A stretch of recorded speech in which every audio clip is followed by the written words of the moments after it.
Martín, hablemos de la película número 1 en Netflix, Straw o Arta. No jodas, Mamer, que eso es una porquería de película. O sea, no. Hablemos de algo mejor. El episodio más cortico de Martín y Paul. Sí, bueno, no nos gustó. Okay. No, yo no puedo creer una película. Marica, no, increíble. Increíble. No, te propongo que hablemos de algo que la gente nos ha pedido, que hace mucho no hacemos, y es hablar de documentales. Súper. No es el género que yo más exploro, y ahí sí peco. Entonces, de ya de entrada te voy a pedir un favor. Déjanos en los comentarios cuál es el mejor documental que te has visto últimamente, porque para mí es difícil. Para mí el género de documentales es más complicado. Ok, sí, total. Y es que ha cambiado el género documental. O sea, con el paso del tiempo, para mí los documentales más chéveres que a mí sí me han gustado mucho son los de Ken Burns, que es básicamente por excelencia el documentalista más teso, que se mandaba un proceso de investigación, Sí. muchas veces histórico. Ahorita te menciono un par que son del putas. Uh-huh. Pero era un proceso muy riguroso. Y lo que él hacía era que contaba la historia de una forma que era atractiva, sin meterle muchos elementos cinematográficos. Pero dame ejemplos de Jazz. Entonces, él cuenta la historia del jazz de una forma maravillosa. Ver, y un poquito más de contexto. ¿Dónde ven esas? Entonces, empecé con, es difícil de encontrar, es PBS, los que lo distribuyen, está en Amazon, se pueden alquilar por Amazon, pero no están disponibles porque es un poquito más, un género, o bueno, unas producciones un poquito menos comerciales. Y YouTube, en YouTube no YouTube deben estar. Y bueno, deben estar en internet en algunos lugares, pero en YouTube yo llegué a ver algunas ahí. Entonces, está Ken Burns, pues está Jazz, está otra sobre los Roosevelt. Hay muchas que son sobre temas norteamericanos, pero los cuenta de una forma tan bien narrado y de una forma tan responsable y sencillamente atractiva. Y él los narra y para mí es la mejor clase de historia que uno puede tener. O sea, si fuera por mí, este más mirado historia toda la vida y me la seguiría dando. Otro que habla, por ejemplo, de béisbol, que a mí no me interesa el béisbol para nada, pero se manda un documental tan bien hecho sobre por qué tuvo esa importancia que uno queda fascinado con béisbol. Entonces, Ken Burns para mí es el... Buenos docus de Ken Burns, pues para la gente que le gusta como la historia, que le gusta como un poquito de cultura general. Sí, total, de acuerdo. Y no solamente es que es tan valioso que no quiero que piensen que solamente se lo pueden ver o deberían vérselo si les gusta la historia. Uno disponerse a esa experiencia y bueno, y si a la mitad no nos gustó, ahí sí todo bien me rajan. Pero es que, como te digo, son tesoros cinematográficos, bueno, documentales. Esos son como tipo documentales muy como formal, de Discovery, como de cierto, que son como el capítulo de la historia. Con mucho más, con mejor narración. No es un capítulo History Channel, en verdad es un punto medio entre cinematografía y documental. ¿Sí? Entonces, porque ya está el otro extremo y es los documentales que hoy en día ya reinan en Netflix, que son crímenes, 4 capítulos, donde para mí exprimen demasiado el amarillismo. Sí, es que es eso que tú estás mencionando es la razón por la que yo estoy tan alejado de los documentales, porque lo que ha pasado y el algoritmo, estoy seguro que el algoritmo ya se dio cuenta, desde el algoritmo ya lo estudiaron, y es que lo que más venden documentales es la historia de cómo este señor masacró a toda su familia y no, es como, venga, asesinos seriales. Es como, venga, otro, exacto. Entonces, que al final del día todos tienen como los mismos patrones de conducta y ni siquiera cuentan como nada nuevo. Es simplemente como 4 capítulos de 1 hora de amarillismo absoluto. De acuerdo. Si fuera una faceta diferente a la psicología humana, como que bueno, uno diría, está aportándome algo, pero siempre al final es narrar unos hechos brutales, demasiado desagradables. Si tuvo alguna relevancia en la historia, como un Ted Bundy o un Charles Manson, ahí yo sí digo, esto marcaron la historia, en alguna medida, sobre todo Charles Manson, ¿no? Porque ya al final se volvió una figura filosófica. Bueno, ahí sí considero que es un documental entretenido, pero ya hoy en día eso es lo que no se encuentra en la mayoría de plataformas cuando uno habla de documentales, y es simplemente algo bastante dramático, de algo posiblemente muy cruel. Sí. Y una niña desaparecida, entonces ya se especula que son los papás, y así son todos. Y 4 capítulos, o sea, ni siquiera es contundente de 1 horita donde puedan resumir los hechos y lo vuelven entretenido, pero no tienen que volverlo una historia de vida para narrar esto. Sin embargo, hay otros documentales que... Bueno, ¿qué docus tenemos buenos de verdad en plataformas? Súper, entonces... que la gente sí tenga forma de verse. No, lo bueno hay que buscarlo, lo bueno no es tan fácil en la vida. Pero hay uno que me gusta. Bueno, di tú que debes de tener ya algunos. Yo les tengo uno muy especial. Se llama The Rehearsal. Okay. The Rehearsal en Max, el ensayo. Okay. Esto se cataloga como docucomedia, Okay. ¿cierto? Nathan Fielder es el director, productor y actor de este documental. Uh-huh. ¿A qué me refiero? Y es que, ¿por qué de actor? No, es que esto es de lo más impresionante que ustedes se pueden llegar a ver desde el punto de vista de una ejecución absolutamente como sollada. Okay. Entonces, Nathan Fielder es un tipo que se plantea preguntas de comportamiento humano uh-huh. y empieza a crear experimentos sociales donde obviamente él los dirige, él se dirige todo y él hace parte de esos experimentos sociales para tratar como de entender temas del comportamiento humano. Okay. Y esa vaina escala a unas dimensiones. O sea, ese tipo no tiene límites. El tipo lleva las cosas, el man llega a recrear y a crear una producción completa en la temporada 1, donde básicamente el man contrata a una familia con hijos para que sean su familia y actúen como su familia, y tiene todo absolutamente métricamente calculado para que el experimento sea socialmente aceptable. Es una cosa loquísima. Entonces, The Rehearsal, el ensayo en Max. Súper. Curioso que menciones ese, porque también me hace preguntar como género, y de pronto muchos oyentes, uno asocia documental con histórico. No sé si hay una categoría, digamos, el que tú me acabas de mencionar, sin duda estás documentando unos hechos, pero no es un reality show. Pero en alguna medida siento que, o por lo menos yo, y debo cambiar mi percepción, cuando yo pienso en documental, usualmente me ubico en algo que documentó algo histórico algo que ya pasó. Esto está básicamente mostrando un experimento live. O sea, básicamente creó un programa para mostrar esto, uh-huh. que no sé, en alguna medida siento que podría caer en otra categoría. Sin duda está muy chévere, me lo voy a ver. Sí. Pero no sé qué piensas sobre eso, lo que acabo de decir. A ver, me parece que mis documentales favoritos uh-huh. son documentales que han documentado, estaban en la escena documentando un hecho así, como tratando como de investigar algo, okay. Mostrar la historia de alguien, hacerle seguimiento a alguien, y de repente pasa algo inesperado y terminan contando una historia que no se esperaban, yeah. que básicamente tuvieron como la fortuna de estar grabando en el momento. Entiendo. ¿Cierto? Caso de mi documental 2, que es Icarus. Ok.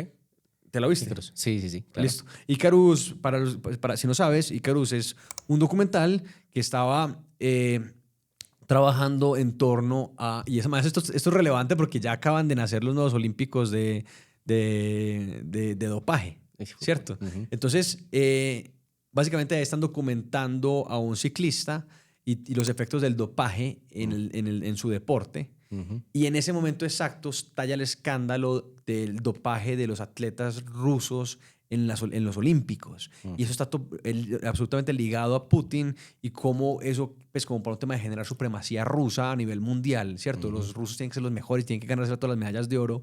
Claro. Entonces, toda esa conspiración alrededor de cómo estalla este escándalo en el momento en que están grabando justo ese tema. Buenísimo, ¿no? ¿Cierto? Perfect timing. Entonces era un perfect timing. Uh-huh. Por ejemplo, ese documental me encantó por eso. Súper. Digamos, curioso que menciones Icarus porque es el mismo director, si no estoy mal, del que yo te recomendé vernos, de que discutiéramos. Y esto se originó porque yo te comenté sobre... ¿Es el director de este docu? Casi seguro. O sea, sí, ahorita confirmamos, pero... Cuéntales. Entonces yo le comenté a Martin que nos viéramos Titán, un documental en Netflix. ¿Y por qué me atrajo al inicio? Porque cuenta la historia de algo que para mí es fascinante y muy importante de comentar, y es este evento sobre Ocean Gate, una empresa que creó un submarino para ir a ver el Titanic. Yo tengo fascinación con el Titanic. Si yo tuviera la plata... Yo quiero entender la fascinación por el Titanic.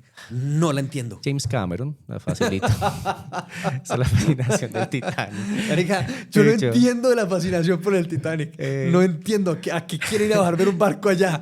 O sea, ¿en qué momento se volvió tan mediático? No, la fascinación es Leo DiCaprio por verlo congelarse. O sea, el red no es quién baja más, quién explora más el océano, no es quién encuentra una criatura nueva, no, es quién va a ver ese estancado allá. O sea, la fascinación es, ¿cómo es que se llamaba en la película? Leo DiCaprio. Se llamaba... No se acuerda ninguno. ¿Cómo es que se llama Leonardo DiCaprio? Se llamaba, espérate, Jack. Jack. Jack. O sea, ver esas escenas, por Dios. ¿Quién no lo marcó? O la otra, el dibujito, cuando va y dibuja a Rose. Una gran película. Pero aquí ya no estamos hablando de la fascinación de la película. Estamos hablando de la fascinación de tener que bajar allá a ver ese oxidado. Otro, bueno, obviamente fue lo mediático. En su momento, el barco que no se podía hundir, ni el mismo Dios y Tracket en el primer viaje y para abajo. Y algo interesante, que es otro documental que te sugeriré, cuánto se demoraron en descubrirlo, en encontrar el barco sumergido, el naufragio. Fueron 73 años y la gente intentando buscar ese barco y a mí me parece una barraquera de nuevo por la fascinación de mandar submarinos y hacer esquema porque mandaron la señal de dónde fue el golpe, pero no estaba ahí, entonces bajé submarinos a buscar hasta que lo encontraron y pues seguro eureka. A mí lo más interesante del Titanic me parece es la conspiración alrededor de por qué se hundió. ¿Cuál es esa? Esa no no sabes. No. Conspiración. A ver, es que no creo. ¿Quién manda el hielo? ¿Quién puso el hielo? Es algo así como... porque yo solamente hay una teoría conspirativa que a mí me gusta, pero hay unas que me sé. Okay. Esta básicamente es como que había dos barcos iguales. O sea, el Titanic tenía como un gemelo. Un hermano, sí. Y ese que ya estaba, ya se le había... es que es un tema con los seguros. Entonces el dueño de esos barcos mandó básicamente a estrellar el Titanic porque le convenía. Es que es un tema así como más sórdido, pero del dueño de esos, pues que había dos barcos y mandó a estrellar uno. Y tiene unos nombres así todos. Es que alguna vez me he visto esas historias de Starline. Esta conversación. De Starline. Bueno, no empezamos a hablar del Titanic ahora, pero sí, es que es fascinante, ¿no? O sea, ya te gustó. El Titanic tiene su atractivo por los acontecimientos. Entonces, llega esta empresa y crea Titán, que es su submarino, pero es que la noticia es muy cruel. O sea, menos mal yo no tuve la plata para bajar porque ahí hubiera quedado seguramente en el último que fallecieron 5 tripulantes, sí. el fundador, el CEO, un multimillonario inglés. Bueno, que sí tiene ese componente, que no solamente es que se murió una gente, sino que murieron multimillonarios y eso genera cierto... Y el CEO, porque uno diría, bueno, esta empresa está estafando y este man lo sabe, pero no. Es un tipo con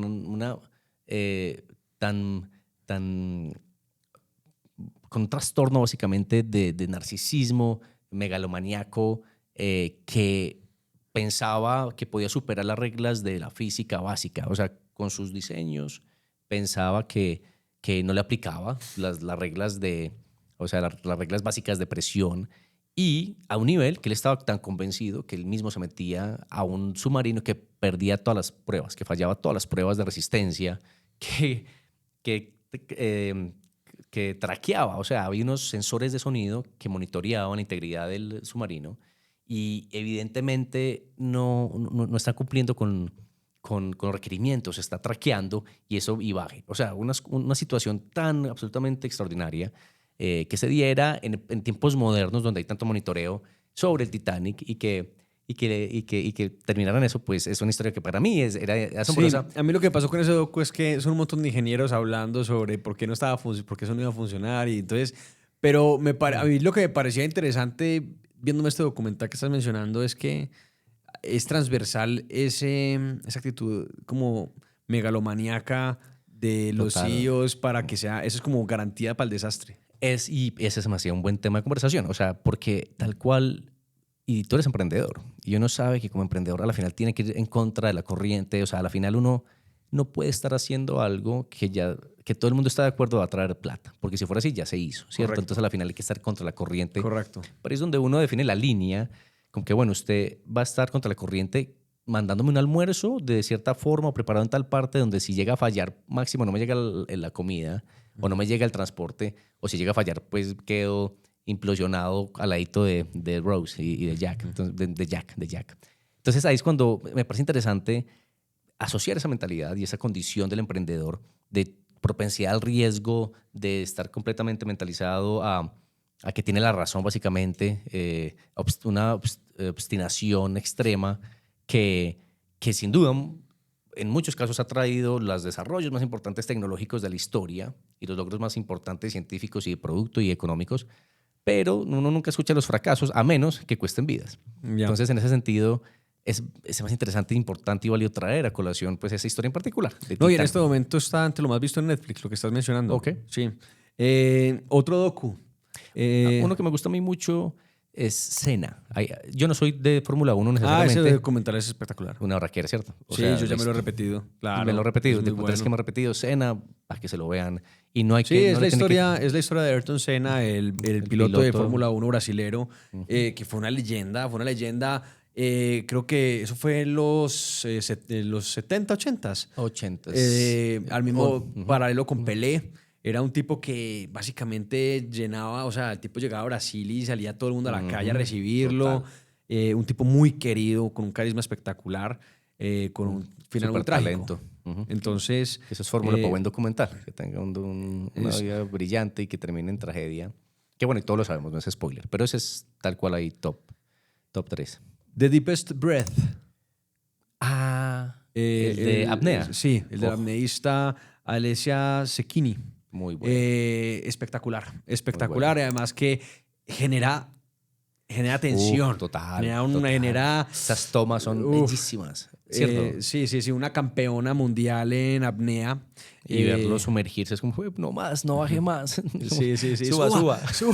No va a llegar. Empieza a aguantar el aire con ellos ahí. Sí. Brutal bueno. ese documental. Hay otro que me gusta mucho, que me lo he repetido, que estaba en Netflix hasta ahorita, creo, depende de la región, pero bueno, igual lo menciono. Valley of Rising, que cuenta la historia. Es ¿Has visto? Súper. Claro, buenísimo. Sobre Yosemite y ahí los inicios de Honnold. De Alex Honnold. De Alex Honnold. Sí, básicamente ese docu lo que cuenta es como los orígenes, el origen de cómo empezaron a llegar pues gente a escalarse el Capitán, que es lo que... Es una roca tan alta como 3 Empire States.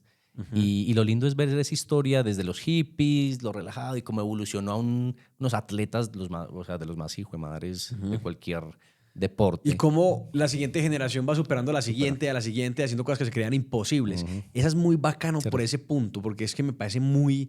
Ese documental es muy inspirador desde retar lo posible, desde poder retar como esos paradigmas y las concepciones de los límites de las generaciones anteriores. Y aquí de verdad hay una manera física, o sea, lo que de verdad no se... Cosas que no se creían absolutamente imposibles, hoy las hacen en tiempo récord. Hay unas... No es para que se vean, pero a mí me gustó mucho el tema desde ahí. Y hay unas series de documentales cortos sobre eso. Y la transición fue, el Capitán se escaló inicialmente algo así como en 2 años, subiendo y bajando. Hoy en día, los speed climbers, una cosa así como 2 horas. O sea, ridículo. Sí. Nunca se puede ver... Y uno de esos speed climbers es Alex Honnold. Alex Honnold es el del documental Solo. Free Solo. Free Solo. Que es absolutamente impresionante. Si usted no le suban las manos viendo eso, olvídese. Vaya al doctor, hay un problema ahí con usted no le sistema nervioso. Sí. Sí, total. Muy bueno. Pues Alex Honnold de esta leyenda, de este documental se ganó el Oscar. Alex se escaló el Capitán, que es esto que le estamos hablando, 3 Empire States. Se los escaló sin arnés, sin derecho, sin protección. Una microequivocación se mataba. Yo no entiendo cómo... De la forma más absurda del mundo. No, pensarlo... Ya estoy sudando.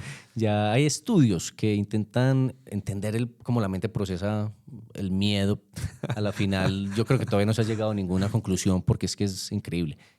Otro documental que me gusta, que ya se habló aquí, pero vale la pena comentarlo, es el de Theranos, de Inventor, el de la... hombre. Katie, no me recuerdo el nombre de... ¿Cómo es que se llama esa vieja?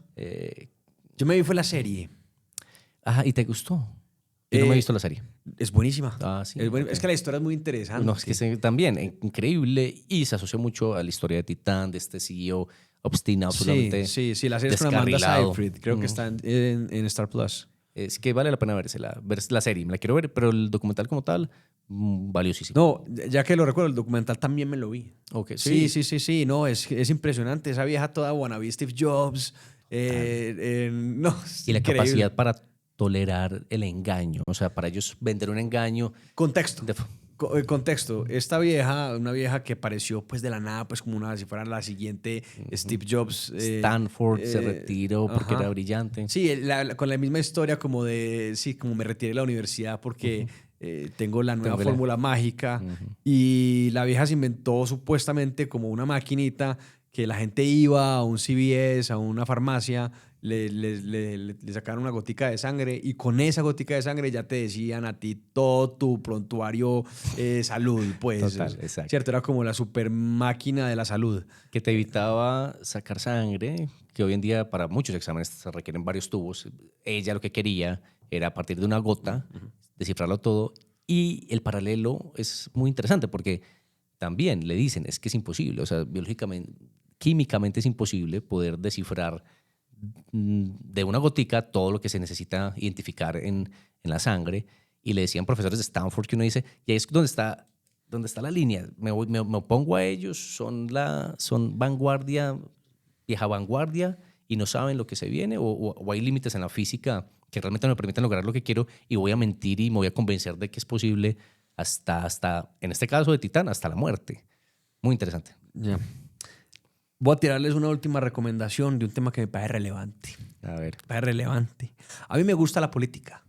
Lo sé. A mí me gusta la política. A mí me gusta Sí, estar es atento a la importante, política. es importante. Pero porque me encanta el mercado de la política. El marketing político chévere. me encanta. Okay. Y me encanta, y no solamente lo sigo en Colombia, lo sigo en Estados Unidos particularmente. También, pues, digamos que cuando hay algo irrelevante lo sigo, como por ejemplo lo que pasó en Argentina. No soy ajeno y me gusta involucrarme. El documental, si los tengo, How to Become a Tyrant. Cómo volverme un tirano. Ese documental es... Lo iba a mencionar. Una berraca obra maestra. Es que me parece relevante porque le ayuda a uno a poner en perspectiva realmente las narrativas políticas. Total. Y cómo nos tratan los políticos es una vaina que ya está guionizada. Ya está guionizada. O sea, es un guión. Ya sígalo. Lo bacano de esto es que lo pone obviamente en los extremos, porque o coge tiranos de la vida real, de la historia. Entonces Saddam Hussein, Muammar Gaddafi, Kim Jong-un, la familia Jong-un. Entonces coge cada capítulo es un tirano de la historia y cuenta cómo realmente ser un tirano, ser un dictador es un guión que se sigue. Hay que seguirlo de pie de la letra. Y si usted falla en un mandamiento, usted se derrumba. Total, ¿cierto? total. Entonces cogen cómo cada uno de estos dictadores de la historia cuentan cómo cada uno de ellos dominó a la perfección un mandamiento de estos. Claro. Y cómo también fallaron en aplicarlo. Y por eso se cayeron. Entonces es brutal. Muy bueno. Qué bueno que lo trajiste a colación porque sin duda también es de mis favoritos. Y vale la pena vérselo. Ese está en Netflix para que te lo veas. Es que me parece relevante porque lo que está pasando lo que está pasando en el mundo es que estamos muy polarizados. Esto no es un tema de Colombia. Actualmente la conversación en Colombia política está muy polarizada. Estamos muy sintiendo como que es petrismo, uribismo y esos extremos. Esos extremos son una narrativa a la que nos metieron de manera programada y pensada y organizada. Okay. ¿Cierto? Entonces, cuando uno menos se da cuenta, uno está ahí metido en esa narrativa. Y se empieza a cargar de odio, empieza a tomar bandos. Y las redes sociales polarizan aún, hacen que usted su algoritmo lo polariza a usted aún más. Como con la necesidad de ubicarse en una de las dos, porque si no, no está en ninguno. No existe o no tiene. Exacto. O si no, usted es de la mitad que odia a los otros dos y se siente con una superioridad ética y moral. ¿Cierto? Es una cosa compleja. Es una cosa muy compleja. Este documental lo ayuda a usted a poner las cosas en perspectiva. Y eso por eso me gusta tanto. Súper, muy buena recomendación. Bueno, te leemos. Si te gustó la conversa, déjanos un like, un comentario. Cuéntanos, por favor, a ti qué documental nos recomiendas. Ya viste que no nos gustan mucho los de asesinos seriales. pero uno que otro. Pero sí, si hay uno que valga la pena, lo vemos. Porque me he visto muchos. Pero es que no son mis favoritos. Pero, y si te gustó esta conversación, la versión completa de 20 minutos, probablemente con más recomendaciones, está en YouTube y en Spotify. Ve, síguenos allá y mientras vas en el carro en el trancón, mientras estás cocinando, nos escuchas.